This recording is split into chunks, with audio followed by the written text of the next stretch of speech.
உப்பிலிட்டு at காந்தல்லூரில். So இது pineapple, முள்ளங்கி, மாங்காய், சிறுநெல்லி அண்ட் இது கேரட், பீட்ரூட். ஸோ இதுதான் உப்பிலிட்டு ரா வெஜிடபிள்ஸ். என்னென்ன போடுவீங்க இதில் ஊற வைக்க? இஞ்சி, ஓகே, உப்பு, வினிகர், பச்சை மிளகா, ஓகே, எல்லாம் அரைச்சி கொதிச்ச தண்ணியில் ஊறப்போம். சரி. தயிர் ஊற்றுவீங்களோ? தயிரில் ஊற்றக்கூடாது. ஓகே, ஓகே, நல்லா தண்ணி கொதிக்க வச்சு ஆற வைக்கணும். ஓகே, ஆற வச்சுட்டு ஆறின உடனே இதுக்குள்ளே போடுவோம். சூப்பர். ஸோ எவ்வளோ நாள் வச்சு சாப்பிடலாம் இது? 4 மாதம் வருஷங்களாக இருக்கும். வருஷங்களா இருக்கும். எத்தனை வருஷம் வேணா இருந்துக்கிறோம்.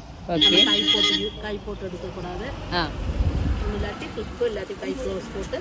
ஆ, தண்ணி மாற்றணுமா ஏதாவது? ஒன்றுமே செய்ய வேண்டாம். நீங்கள் போட்டுக்க போலே இருந்துக்கிறோம். சூப்பர்.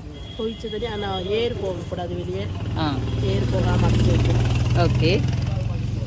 ஸோ இது எதுக்கு தொட்டு சாப்பிடுவாங்களா ஏதாவது?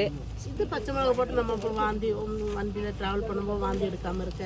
வாமிட்டிங். ஆ, வேற எதுக்கு சாப்பாடுக்கு இதெல்லாம் தொட்டு சாப்பிடுவாங்களா? சாப்பிட்டுக்கலாம். சாப்பிட்டுக்கலாம். சூப்பர். பொதுவாக வந்து இந்த ஷாவர்மாவுக்கு தான் கொடுப்பாங்க ஆமாம் ஆமாம் இல்லையா? வெள்ளரி. இது வந்துட்டு ரொம்ப இது வந்துட்டு சாப்பிட்றதுக்கு வந்துட்டு நமக்கு தேகன சக்தி அதிகமாக இருக்கும். ஓகே.